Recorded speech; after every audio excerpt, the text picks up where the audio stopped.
Shalom Akim, Shalom, Shalom, Shabbat, Shalom, giving all praises, glory and honor to Yahweh, Ba'ashem Shai, Ba'ashem Rakakodash, double honors to the apostles and the elders of Great Millstone for teaching us his truth, and salutations to the sincere Akim and Aquathim. And listen, may the blessing of election be upon your house. My name is Raquai, back in here with another quick and Lord's will is always an edifying lesson, and I pray and sincerely hope that this lesson may be edifying, quick, straight to the point.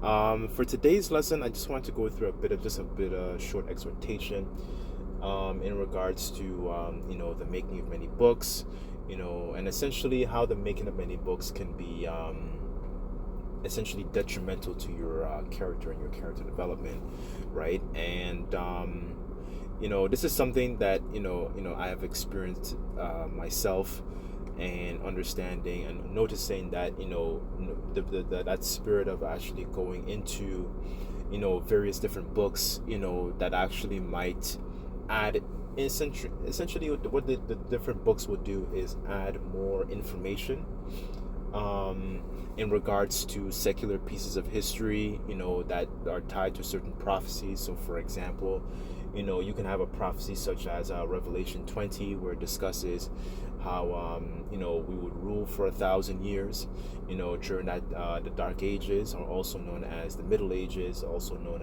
as the Byzantine Empire. Those there's various different books that go into that type of information. And for one of the things that that comes or that can happen from these different books, and diving into various different books and devouring all that once, one of the things that can happen is that it can hinder your character and your character development. So when I say the word hinder, like what exactly, why, what do you mean by that? Okay, so hinder, in the overview, it says here,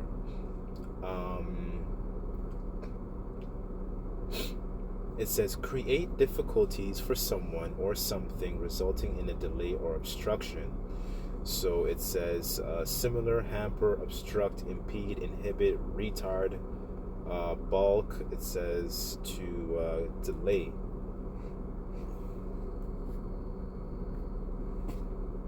Okay, so further continuing on, it says restrain, slow down, hold back, hold up, stop, halt, restrict, right? So it's something, it essentially what it does, or what it can do, is essentially it can create roadblocks for your character development.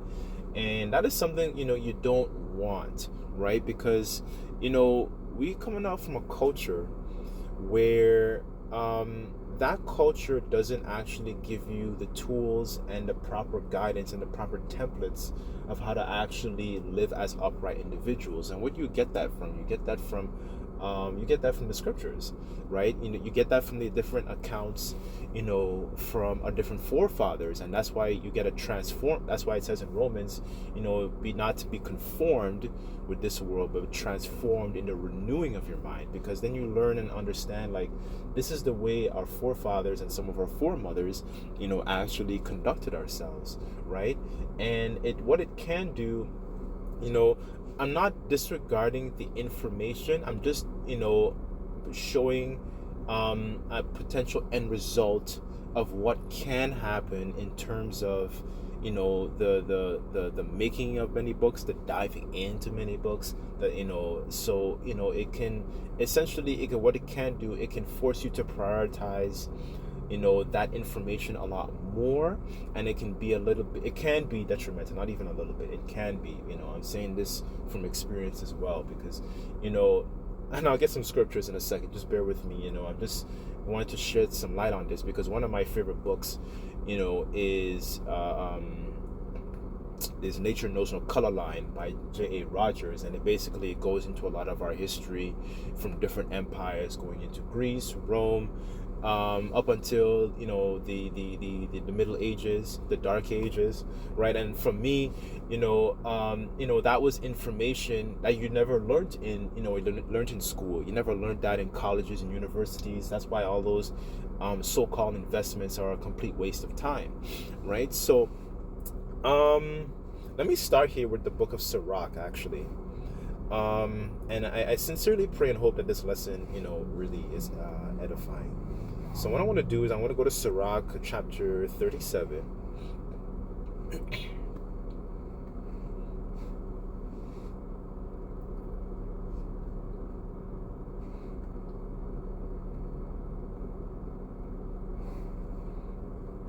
Okay, this is Sirach chapter 37, verse 27, and it says, "My son, prove thy soul in thy life, and see what is evil for it, and give not that unto it." Verse 28, it says here, "For all things are not profitable for all men, neither hath every soul pleasure in everything," right? So there are some things that are just not completely profitable, for every brother, right? Yes, I'm not discounting a lot of the information, but you can get so, as I say in the world, you can get so lost in the sauce, you can get so lost in all those different seducing spirits, right? And you need an anchor to be able to like filter it, and then be able to like kind of hold you back. I'm like, okay, I'm devouring too much. Let me pull myself back, right? Let me go back to my home base. Let me go back to the main woman, right? Let me go back to the scriptures, right? Because the scriptures do say none shall want her mate, right? So like those things, knowing those things is like, okay, it can be very, very helpful, but understanding that also there's a certain element of the scriptures that gives you a lot of practical information that you can apply, understanding a lot of the things that our forefathers did in certain situations, and you can apply it to your own walk, right? And that is an aspect of the making of many books that you do not get from these other books, right? So I want to get to real quick. I'll go get what Solomon said. This is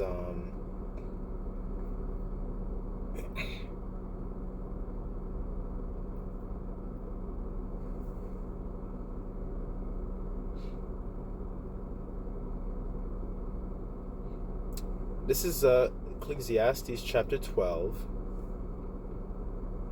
I'll start at verse 11, and it says, "The words of the wise are as goads, and as nails fastened by the masters of assemblies, which are given from one shepherd," right?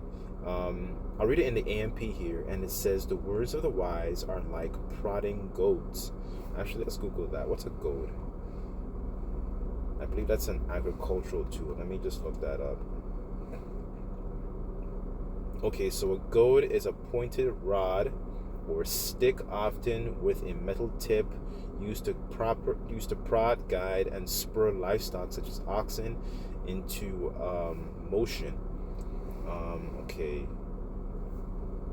So I'm reading in an AMP here. It says, "The words of the wise are as prodding goads. These collected sayings are firmly fixed in the mind, like well-driven nails. They are given by one shepherd," right? So you have Yahushua, and he's an example, and the author, like it says in Hebrews, the author and the finisher of our faith, giving him, and he is an example of, of essentially of not just humility, but how he carried himself, how he conducted himself, the way he lived his life, as well, and accompanying, with our different accounts of different forefathers, and understanding the mistakes, they made, understanding the mistakes Yahushua made. I mean, I shouldn't say it like that. Let me say it, understanding the mistakes he made as Solomon, as Adam, I'll say it like that, right? In his past lives, but understanding this conduct, right? those are those are templates, we can take and, apply, to ourselves, right? And some of the things that he said too, like something very, I don't want to say simple, when he said, behold, you are sheep in the midst of wolves, so be wise as serpents. That's wise sayings, right? That gives you insight of how to actually operate, in this society where there is, spirits created for vengeance. When you're on, at work, what I'm saying? Like those are that's practical information you can use and apply to your daily life, right? His example of humility, he spoke a lot, about faith. What I'm saying? Like those sorts of things you can actually reflect on as well. The various different parables. What I'm saying? Like, that's a lot, that's wise sayings, right? But verse 12 really is the point here. It says, and the further, Ecclesiastes 12 verse 12, and further by these, my son, be admonished of the making of many books. There is no end, and much study is a weariness of the flesh. Let us hear the conclusion of the whole matter. Fear the Most High and keep His commandments, for this is the whole duty of man. So essentially, what it does is it simplifies things, right? So you don't have to take on a lot of heavy, burden and trying to, read a bunch of books all at once and destroy yourself, right? And that's one of the things that it can do. It can destroy yourself. It can destroy, it can wither away at your character. And another thing that it can happen, just to, throw this out there, it can make you very, very puffed up to the point where, there are certain aspects, of understanding that it'd be harder for you to receive, right? One of my favorite stories is, as a matter of fact, I'll read this. What's that in Proverbs? Where is that? Proverbs. Is it 25?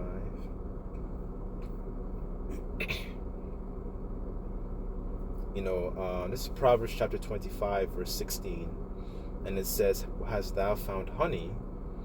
Eat so much as is sufficient for thee, lest thou be filled therewith and vomit it. This is, in the AMP, it says, have you found pleasure sweet like honey?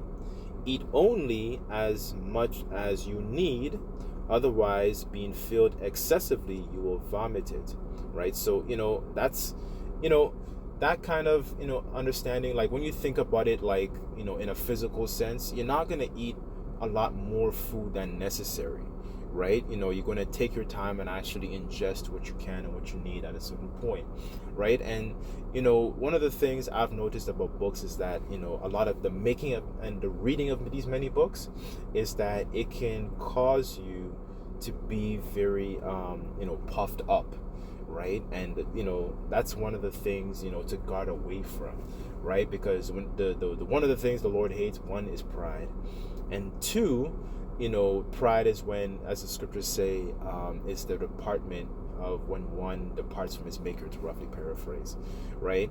One of my favorite stories, back to the point I was making, is there was a king that came after King Rehoboam later on down the line.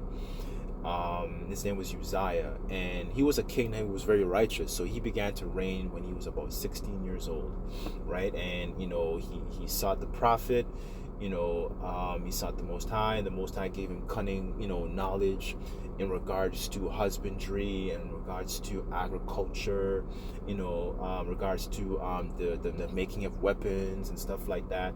I believe he even had some of the heathens even in subjection, during his time of administration, during his time of sovereignty. But one of the things he began to do, he got so puffed up, to the point where he began to burn incense onto the priests. So essentially what happens is, basically there was a whole band of priests. They came and they're like, yo man, this is not a duty that's reserved for the king. That's a duty really consecrated, for the priests, right? But he didn't listen. He was stiff-necked, and essentially the Lord smote him with leprosy, right? So it shows you, that with all that, having that kind of access to all that information, it could, one of the potential things it could do to your character is puff you up, right? So let me get this here. Where is that? Oh, that's 1 Corinthians. Okay. 1 Corinthians 8. This is verse 1, and it says, "Now, as touching things offered unto idols, we know that we all have knowledge." Excuse me. And it says, "Knowledge puffeth up, but charity edifieth." Right. So, I'll read this here in the AMP. It says, "Now concerning food sacrificed unto idols, we know that we have knowledge concerning this." It says, "Knowledge alone makes people self-righteously and arrogant, but love that selfishly seeks the best of others builds up and encourages others to grow," right? And Yahushua said, when you're converted, to strengthen thy brethren. So that's one of the main reasons. When you understand the humility that Yahushua even exemplified, the mindset of a servant, is to please another, right? So that it helps to keep you, in check, right? So it's really all about it's a mindset thing. And this is why I'm going back to, the main book, right? Which is the scriptures, is to actually, knowing those accounts, it kind of keeps you like, in a, how do I say? It keeps you in a, I don't want to say, that's not the word I'm looking for. It keeps you in a state of essentially humility, right? So you're constantly being able to receive understanding, when you're humble, right? You're being essentially as a little child that's constantly being, groomed constantly, right? Especially in the midst of elders too, because like that was one of the mistakes when you go into the history. One of the mistakes King Rehoboam made, he didn't consult. He basically refused the counsel of the elders that served during his father's time, right? So this is why knowing the accounts and knowing, our own history is so important. You can never really go through it enough, right? So I'm kind of stressing more of the importance of knowing our own history, but I'm not refuting some of the information that's in there. It's just to be on guard of going in too far, too much, too soon, too quickly. That was just one of the mistakes that I made, and I thought I would put this together as an exhortation, for brothers in their development, right? To essentially to remember the sincere milk that we may grow thereby, because that's really the important things of, helping a child grow, is really that sincere milk, on a physical level. When you think about it, that's what children really need, right? But also on a spiritual level, how much more, right? What's that? 1 Peter's 2. 1 Peter's 2 and 1, and it says, "Wherefore, laying aside all malice and all guile and hypocrisies and envies and all evil speakings, as newborn babes, desiring the sincere milk of the word, that we may grow thereby, if so be ye have tasted of the Lord is gracious," right? So it's that pure milk. And when you go into like milk and stuff like that, like that's where you get, on a physical level, I'm kind of speaking of, because some of the first milk that a woman produces when she has a child is that colostrum. Is that they normally call it what's it called, liquid gold. That's another term they call it. And when you go into it provides all the nourishments that a child really needs, in terms to actually properly develop, right? So, for example, it gets its, protection for its immune system. It gets its fats, its proteins, its carbohydrates, and there's a plethora of different things, right? So that milk is so, understanding the basics is really, really, it's very nourishing. It's very important, for your development, right? So I guess I'll just leave one more example that Paul touched on, and I thought was very, very interesting, because this is something that can happen, if you're going too far diving into books. This is 2 Corinthians 12, verse 7.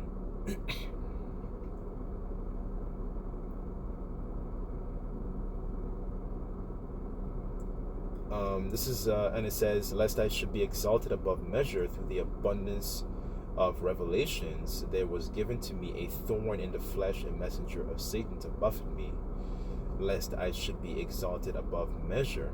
Right? So there's sometimes the Lord will put a thorn, within your body or within your environment to kind of keep you humble, right? So is really to keep you anchored, right? Because through the abundance of understanding, because when you think about it, what we know is a lot, right?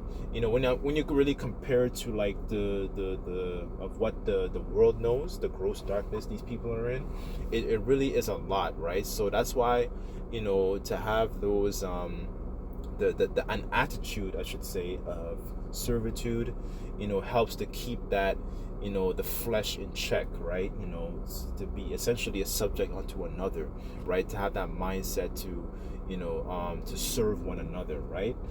So that type of mindset helps to ward away a lot of that pride that can actually start to creep in, when you dive into a lot of these making of many books, because that's one of the things that can happen. I'm expressing that as the pride is essentially a symptom, of this problem, when you dive into so many and the making of many books, right? Because it tends to think that we know it all and stuff like that, and it's not good for character development, right? So speaking from experience, right? But I'll leave it there. But I sincerely hope that this lesson was quick and edifying. Just like to give all praises, glory, and honor to Yahweh Bashem Yahushai.